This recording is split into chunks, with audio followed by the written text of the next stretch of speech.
이 복된 시간에 주시는 하나님의 말씀은 신약성경 고린도전서 13장 1절에서 7절까지의 말씀입니다. 신약성경 고린도전서 13장 1절에서 7절까지 말씀, 사랑의 향기라는 제목으로 하나님의 말씀을 받겠습니다.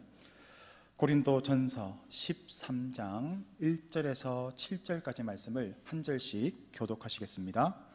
내가 사람의 방언과 천사의 말을 할지라도 사랑이 없으면 소리나는 구리와 울리는 꽹과리가 되고, 내가 예언하는 능력이 있어 모든 비밀과 모든 지식을 알고 또 산을 옮길 만한 모든 믿음이 있을지라도 사랑이 없으면 내가 아무것도 아니요, 내가 내게 있는 모든 것으로 구제하고 또 내 몸을 불사르게 내줄지라도 사랑이 없으면 내가 아무 유익이 없느니라.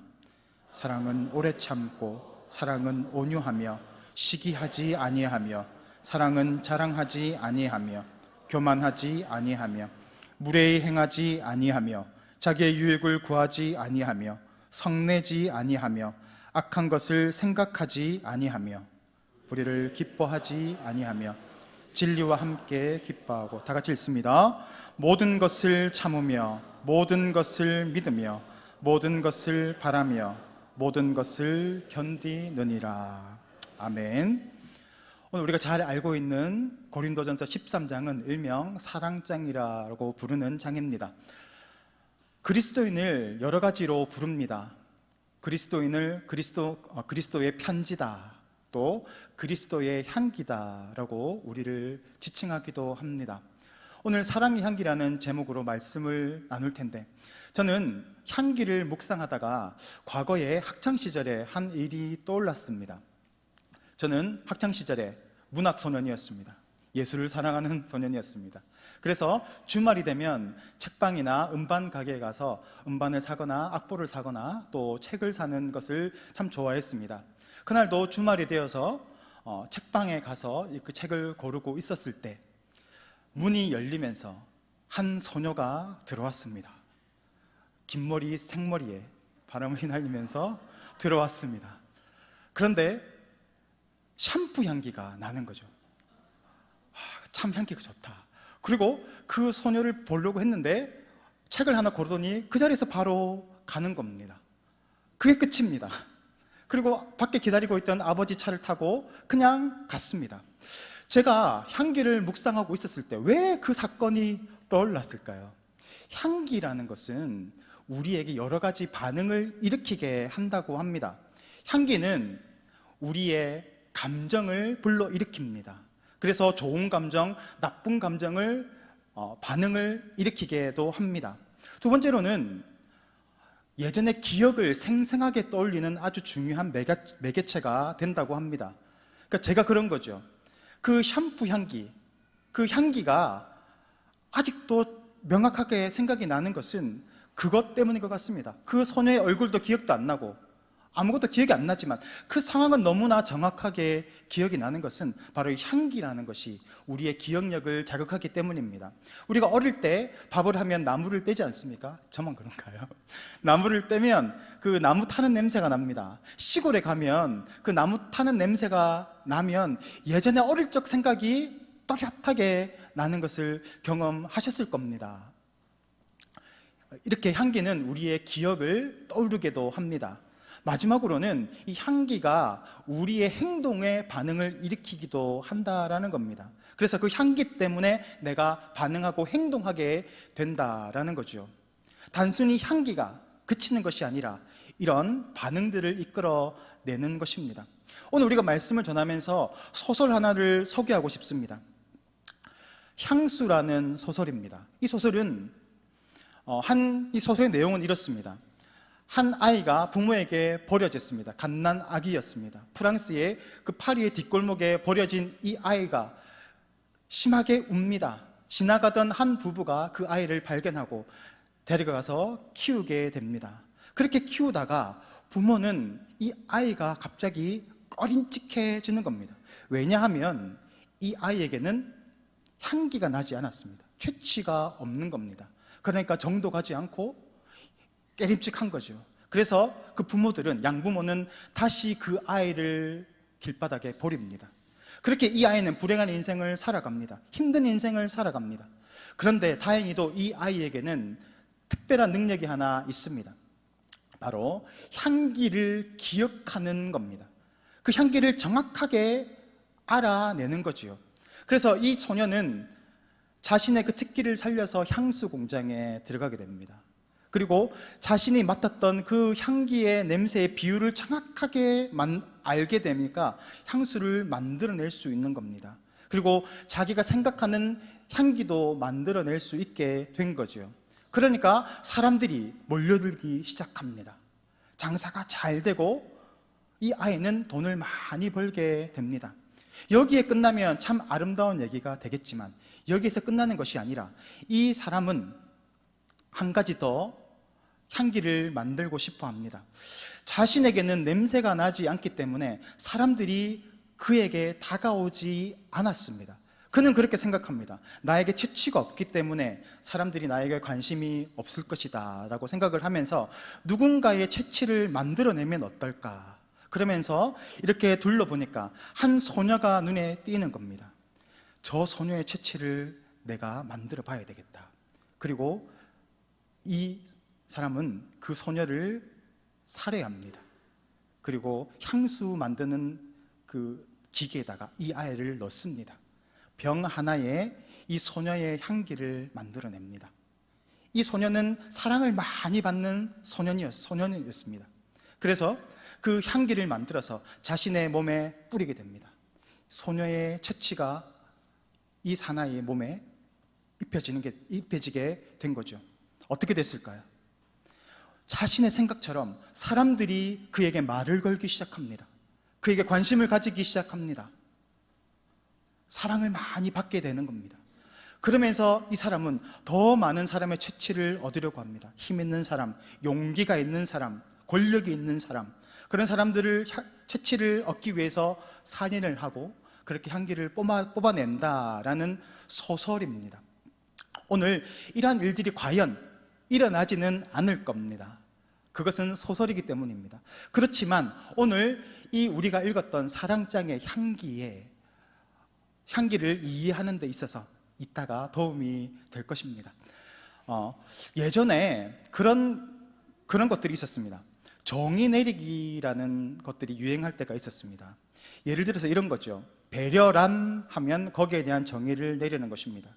저는 기억나는 게 있습니다. 배려란 누군가 자신을 밟고 지나가는 그 뒤꿈치에 자신의 향기를 묻히는 제비꽃과 같은 것. 이게 배려의 정의, 멋있지 않습니까? 사랑의 정의가 있습니다. 사랑이란 이렇게 묻습니다. 그러니까 많은 사람들이 그 정의에 답을 답니다. 어떤 사람은 사랑하기 때문에 보내주는 것이라고 합니다. 영화에 보면 그런 게 많이 나오죠. 사랑하니까 내가 너를 보내준다. 그러면서 술을 마시고 아파하지 않습니까? 그런 일들이 있습니다. 또 어떤 사람은 이렇게 얘기합니다. 사랑이라고 쓰고 고통이라고 읽는다. 뼈딱한 사람이죠. 사랑이라고 쓰고 고통이라고 읽는다. 저마다 자신의 사랑의 정의가 있을 것입니다. 오늘 성경은 어떻게 이야기하고 있는지 바라보기를 원합니다. 성경이 말하는 사랑의 정의는 어떻습니까? 성경은 이 사랑의 정의를 외적인 행동, 외적인 우리의 반응에 그 정의를 두고 있지 않습니다. 우리의 행동, 우리의 외부로 드러나는 어떤 가치에 대해서 사랑을 구분하고 있습니다. 오늘 고린도전서 13장 1절 말씀을 보면 내가 사람의 방언과 천사의 말을 할지라도 사랑이 없으면 소리나는 구리와 꽹과리가 된다. 그러니까 영적인 것, 천사의 말을 하는 것, 방언과 사랑을 철저하게 구분하고 있습니다. 이런 행동이 사랑이 아니다라고 구분하고 있습니다. 더 나아가서 비밀을 알고 또 믿음이 산을 옮길 만한 믿음이 있다 할지라도 그것은 사랑이 아니다라고 이야기합니다. 구분하고 있죠. 그리고 마지막에 내가 내게 있는 모든 것으로 구제하고 내 몸을 불사르게 내줄지라도 사랑이 없으면 내게 아무 유익이 없다라고 말하고 있습니다.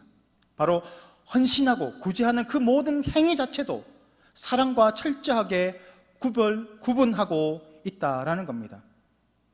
왜냐하면 이러한 행동이 반드시 사랑에서 나왔다고 볼 수 없기 때문입니다. 우리에게는 사랑 유사한 반응을 이끌어낼 수 있는 그런 능력이 있습니다. 구제하고 내 마음을 불사르게 하는 그런 사랑 비슷한 것들을 만들어낼 수 있다라는 말입니다. 바로 우리의 감정에, 또 우리의 기분에, 우리의 취향에 따라서 그 사랑은 취사 선택이 가능합니다.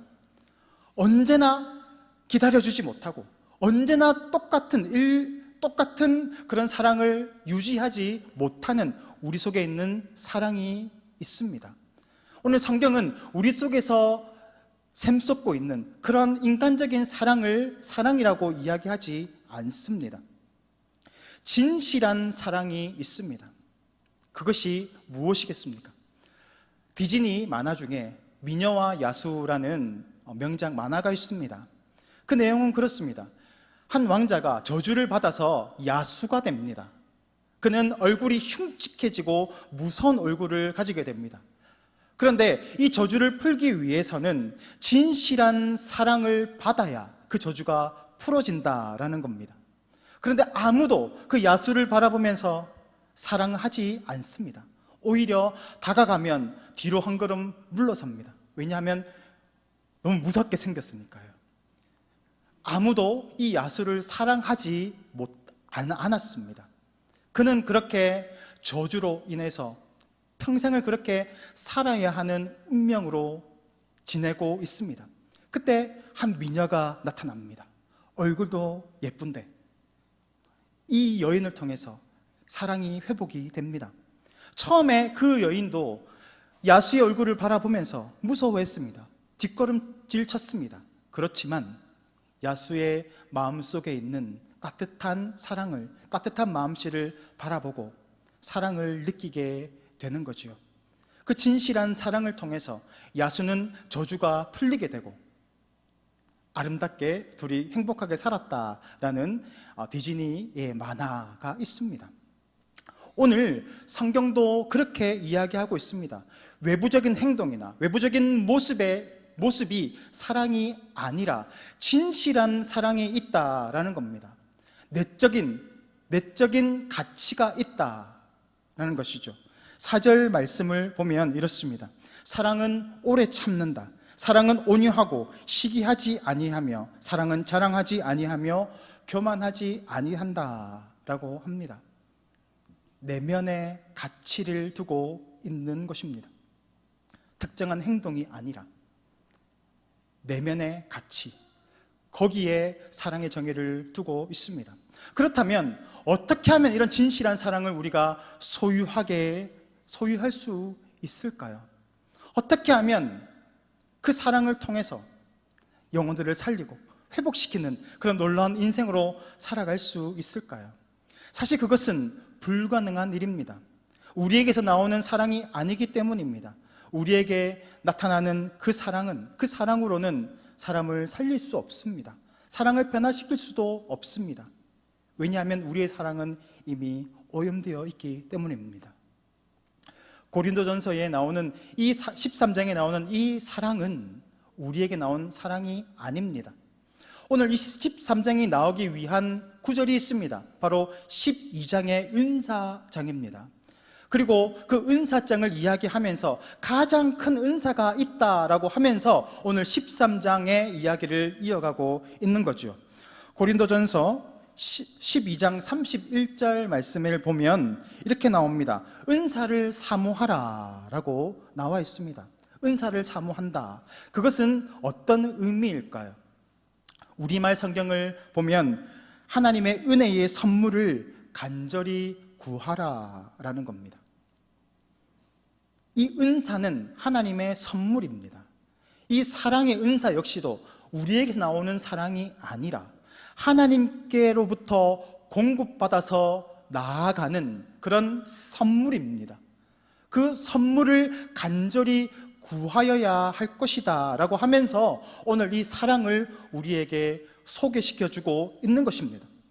우리가 그 사랑을 내 힘으로 만들어내고자 한다면 그것은 우리를 바리새인으로 만드는 것입니다. 앞서 얘기한 것처럼 우리에게서는 그러한 사랑이 없기 때문입니다. 이 사랑은 하나님의 사랑을 말하고 있는 겁니다. 그 하나님의 사랑을 소개하고 있는 것이란 말입니다. 하나님의 사랑은 어디에서 구체적으로 명확하게 드러나고 있습니까? 하나님은 사랑이시지만 그 하나님의 사랑이 우리의 눈에 가시적으로 보이는 사건이 있습니다. 바로 예수 그리스도를 이 땅에 보내주시고 그 예수님을 우리를 위해서 십자가에 달려 죽게 하셨던 그 사건을 통해서 우리는 하나님의 그 사랑이 오롯이 드러나는 것을 바라보게 됩니다. 로마서 5장 8절 말씀에 우리가 아직 죄인 되어 있을 때에 그리스도께서 우리를 위하여 죽으심으로 하나님께서 우리에 대한 자기의 사랑을 확증하셨다라고 말하고 있습니다. 하나님의 그 사랑은 바로 십자가의 사랑, 예수 그리스도를 통하여서 오롯이 드러나고 있는 것입니다. 그렇다면 그 사랑은 어떤 것입니까? 바로 예수님의 모습을 통해서 드러나는 것이고, 바로 오늘 읽었던 고린도전서 13장을 통해서 정확하게 명확하게 드러나고 있는 것입니다. 고린도전서 13장 4절에서 7절 말씀을 볼 텐데 제가 잠시 이렇게 바꿔서 읽어보겠습니다. 사랑 대신에 예수님을 넣어서 읽는 겁니다. 예수님은 오래 참으시고, 예수님은 온유하시고 시기하지 아니하셨으며, 예수님은 자랑하지도 아니하셨고 교만하지 아니하셨습니다. 예수님은 무례히 행하지 아니하시며 예수님의 자신의 유익을 구하지도 아니하셨고 성내지 아니하셨고 악한 것을 생각하지 아니하셨습니다. 예수님은 불의를 기뻐하지 아니하셨으며 진리와 함께 기뻐하고, 예수님은 모든 것을 참으시고 모든 것을 믿으시고 모든 것을 바라시고 예수님은 모든 것을 견디셨습니다. 오늘 우리가 읽었던 고린도전서 13장 말씀은 지침서가 아닙니다. 너희가 하나님의 백성이라면 이렇게 사랑해야 한다, 오래 참아야 한다, 성내지 말아야 한다, 모든 것을 참고 견뎌야 한다라는 지침서가 아닙니다. 오늘 이 말씀은 바로 예수님을 가리키고 있는 장입니다. 그 야수가 미녀의 진실한 사랑을 통해서 저주에서 회복되고 온전케 되고 왕자로 다시 거듭나게 된 것처럼 우리 역시도 그러합니다. 우리 역시도 죄악 가운데에서, 죄의 문제 가운데에서 저주를 받아서 야수와 같이 멸망 가운데 살아갈 수밖에 없었던 인생이었습니다. 그러한 인생에 우리에게도 진실한 사랑이 필요했습니다.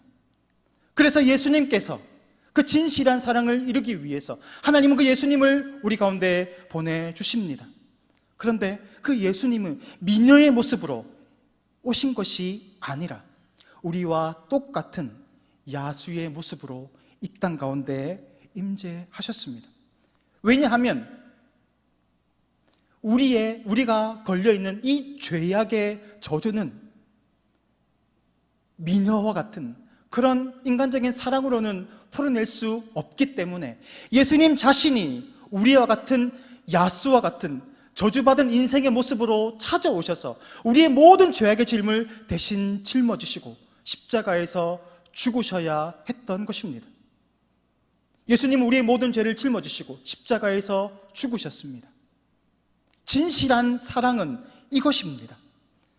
그 진실한 사랑을 붙잡고 그 진실한 십자가의 사랑을 소유하는 사람은 저주에서 회복됩니다. 사망의 그늘에서 온전케 되는 것입니다. 그것이 바로 성경의 이야기입니다. 우리는 저주받아서 죽을 수밖에 없었던 인생들이었지만 예수 그리스도의 그 진실하신 사랑, 참 사랑을 통해서 우리가 죄에서 생명으로, 사망에서 생명으로 건짐을 받는 그런 은혜를 살게 된 것입니다. 그래서 성경은 그것을 우리를 구원받은 존재, 거듭난 존재로 이야기하는 것입니다. 오늘 고린도전서 13장 말씀은 예수 그리스도의 사랑을 표현하는 장임과 동시에 예수님을 모시고 예수님과 함께 살아가고 있는 하나님의 백성에 대한 이야기이기도 합니다. 다시 말씀드립니다. 고린도전서 13장 말씀은 이렇게 살아야 한다는 지침서가 아니라 예수님에 대한 이야기이며 동시에 그 예수님과 동거하고 그 예수님을 소유한 하나님의 백성에 대한 이야기라는 것입니다. 야수는 미녀의 진실한 사랑을 통해서 저주에서 회복을 얻습니다. 앞서 읽었던 그 소설의 주인공은 누군가를 죽여서 그 죄치를 자신에게 묻힘으로 그 사람의 인생을 살아가게 되었습니다. 그러나 그것은 우리에게도 동일하게 이루어집니다. 우리를 위해서 우리의 모든 죄악을 짊어지시고 십자가에서 죽으셨던 그 예수님의 사랑을 우리가 붙잡고 그 사랑을 덧입음으로 우리 역시도 죄에서 자유함을 얻고 저주에서 회복되는, 해방되는 놀라운 은혜의 삶을 살아가게 되는 것입니다. 예수가 나와 함께 하심으로, 예수를 입음으로, 부활을 입음으로 우리가 예수와 함께 살아나게 되는 것입니다. 예수가 우리 가운데 있으니까 우리 가운데 어떤 현상이 일어나겠습니까? 예수의 향기가 나는 겁니다. 내가 사랑해야지, 내가 더 노력해야지, 내가 더 열심히 나를 쳐서 복종시켜야지가 아니라 예수님을 소유하니까, 예수님이 내 안에 임재하시니까 내 안에서 변화가 일어나기 시작하는 겁니다. 예수님의 성품이 내 안에서 드러나기 시작하는 겁니다. 그것이 바로 예수의 향기입니다. 예수의 향기는 우리 안에서 나오는 향기가 아니라 예수와 함께 사는 인생, 예수의 소유함을 받은 하나님의 백성들에게 나는 향기인 줄 믿습니다. 그러므로 그리스도의 향기는 예수의 향기이고 오늘 말씀의 제목처럼 사랑의 향기입니다. 오늘도 그 사랑의 주인이 되신, 주인공 되시는 예수님을 믿음으로 붙잡고 날마다 세상을 변화시키고 하나님의 사랑으로 가득 채워가시는 사랑의 향기의 주인공 되시는 성도님들 되시기를 주님의 이름으로 축복합니다. 이 시간 다 같이 기도하겠습니다. 사랑과 은혜가 풍성하신 하나님 아버지, 주님의 은혜를 감사를 드립니다. 오늘도 죽을 수밖에 없었던 우리를 위하여서 사랑이신 예수님을 통하여서 우리를 회복시켜 주시고 사랑 가운데 살아가게 하시고 사랑의 향기를 뿜어내서 이 세상을 변화시키고 회복시키고 일으켜 주시는 도구로 우리를 사용케 하시니 감사를 드립니다. 또 우리의 능력과 우리의 노력이 아니라 우리 가운데 임재하시는 예수님을 통하여서 사랑을 전하고 그 사랑을 통해서 죽어가는 영혼을 살려내는 복음의 도구로 온전히 쓰임받을 수 있도록 우리 인생을 변화시켜 주시고 축복하여 주옵소서. 예수 그리스도 이름으로 기도드립니다. 아멘.